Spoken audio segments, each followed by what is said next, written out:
আসসালামু আলাইকুম রহমতুল্লাহ। প্রিয় বন্ধুরা, আপনারা সবাই কেমন আছেন? আশা করি আল্লাহর রহমতে অনেক ভালো আছেন। আপনাদের দোয়া এবং সহযোগিতায় আজ আমাদের আধুনিক মুসলিম সোসাইটির তৃতীয় মানবিক কাজ। আমরা রওনা হলাম সাতবেরিয়া হাটের উদ্দেশ্যে। আমরা মূলত বেলতল হাই স্কুল থেকে একটা রিক্সাতে উঠে সাতবেরিয়া হাটের উদ্দেশ্যে রওনা হলাম।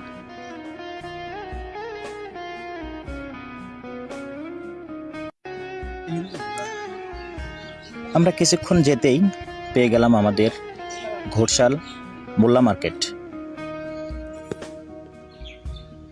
তারপরেই পেয়ে গেলাম আমাদের ঘোড়শাল চারমাতা। আমরা মূলত এখান দিয়েই সাতবাড়িয়া হাটে যাব। প্রিয় নবী হযরত মুহাম্মদ সাল্লাল্লাহু আলাইহি ওয়াসাল্লাম বলেন, দয়াশীল মানুষের প্রতি আল্লাহ তাআলা দয়া করেন। সুনানে তিরমিজি। আমরা ইতিমধ্যেই পৌঁছে গেলাম সেই বহুল কাঙ্ক্ষিত সাতবাড়িয়া হাটে। আমরা হাটের মধ্যে প্রবেশ করলাম।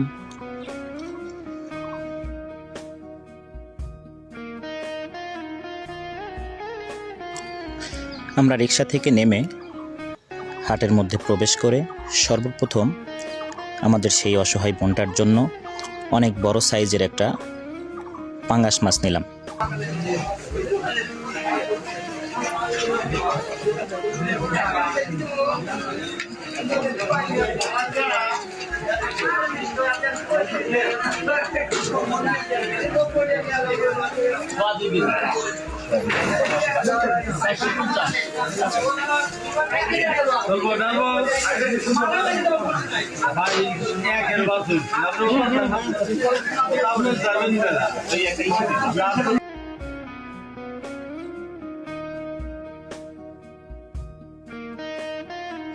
তারপরে আমরা অন্য একটা দোকান থেকে আলু, পেঁয়াজ, তেল এবং ডাউল নিলাম।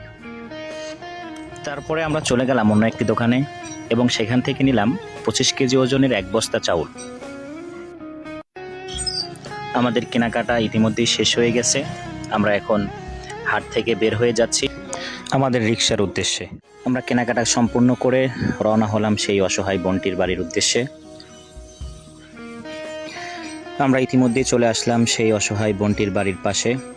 আমরা বাজার সদাই নিয়ে তার বাড়ির উদ্দেশ্যে রওনা হলাম।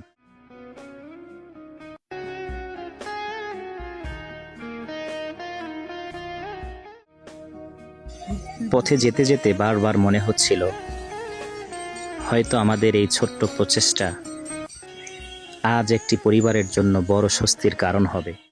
বাড়ির ভিতরে প্রবেশ করতেই চোখে ভেসে উঠল সংগ্রামের এক বাস্তব জীবনের গল্প। এই অসহায় বোনটির স্বামী গত 1 বছর আগে মারা গেছেন। আসসালামু আলাইকুম রহমতুল্লাহ। আসসালাম। কেমন আছেন আপনি? ভালো। আচ্ছা, আপনার স্বামী কত বছর আগে মারা গেছে? 1 বছর। 1 বছর আগে। হ্যাঁ। আপনার ছেলে মেয়ে কয়জন টোটাল? 1 সাল 1 মেয়ে। তারা কি পড়াশোনা করতেছে? হ্যাঁ, একটা বড়টা মাদ্রাসায় পড়তেছে। কোন ক্লাসে পড়ে? মাদ্রাসায় মাদ্রাসায়, মহিলা মাদ্রাসায়। আর ছোট বাচ্চাটা পড়াশোনা করে না? না। এখন তো আপনার স্বামী মারা যাওয়ার পরে তো সংসার চলতে খুব অসুবিধা হচ্ছে নাকি? অসুবিধাই তো, আমার কাজে নাই। এখন আমরা আসছি মূলত আমাদের আধুনিক মুসলিম সোসাইটির পক্ষ থেকে। তা আমরা আমাদের পক্ষ থেকে যতটুকু অনুদান পারছি নিয়ে আসছি। তো এখন আমাদের ভিউয়ার্স যারা আছে বাহিরে, দেশ এবং দেশের বাইরে যারা আছে, তারা যদি আপনাকে অনুদান দেয়, আপনি কি নেবেন? তো তাদের উদ্দেশ্যে আপনি কিছু বলেন। আমি অসহায় মানুষ, আমাকে দেখতে নাইব, জি, দেখতে পারবেন। 2টো পোলা পান ছোট ছোট, আপনাকে দেখা নাইব। জি প্রিয় ভাইরা, আপনারা শুনলেন অসহায় বোনটির কথা। আসলে তার স্বামী মারা যাওয়ার পরে তার উপার্জন ক্ষমতা একদম কমে গেছে। উপার্জন করার মতো মূলত কেউ নেই। এখন আপনারা যদি দেশ বা দেশের বাইরে যারা আছেন, আমাদের প্রিয় রেমিটেন্স যোদ্ধারা, প্রিয় ভাইরা যারা আছেন, তারা যদি এই অসহায় বোনটিকে সহযোগিতা করে পাশে দাঁড়াতেন, তাহলে বোনটি অনেক উপকার হতো। আপনারা অনেকেই চান সরাসরি থেকে মানবিক কাজ করতে। আসলে জীবিকার কারণে হোক, বিভিন্ন কারণে হোক, সরাসরি থাকতে পারেন না।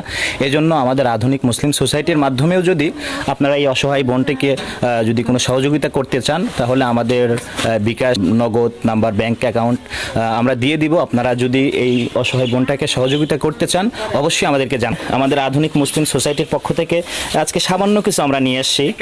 হ্যাঁ, সে আপনি এগুলা পেয়ে কি খুশি? হ্যাঁ খুশি। আচ্ছা, আমাদের পক্ষ থেকে মূলত আমরা এটা নিয়ে আসি। আমরা চাই যে আপনাকে আগামীতে ভালো কিছু, মানে আপনার একটা কর্মসংস্থান, বা আমরা যদি প্রবাসীদের মাধ্যমে আপনাকে একটা সেলাই মেশিন আমরা গিফট করতে পারতাম, আমাদের অনেক আপনার উপকার হতো, আমরা মন থেকে অনেক খুশি হতাম। আমরা চেষ্টা করব আপনাকে যেভাবেই হোক, আমাদের প্রবাসী, আমাদের ভিউয়ার্সদের মাধ্যমে যেভাবেই হোক অনুদান দিয়ে আমরা চেষ্টা করব আপনাকে একটা সেলাই মেশিন। প্রিয় ভাইরা, আপনারা শুনতেই পারলেন আসলে এই অসহায় আমাদের বোনটার আর্তনাদ শুনতে পারলেন। আপনারা যদি কেউ একজন তাকে একটা সেলাই মেশিন তাকে উপহার দিতে চান, আমাদের মাধ্যমে হোক, আপনাদের মাধ্যমে হোক, সে অনেক উপকৃত হবে। তো আজকের মতো এখানে শেষ করলাম। প্রিয় ভাইরা, আমাদের আধুনিক মুসলিম সোসাইটির পাশেই থাকুন। আজকের মতো এখানে শেষ করলাম। ভালো থাকবেন। আল্লাহ হাফেজ। আসসালামু আলাইকুম রহমতুল্লাহ।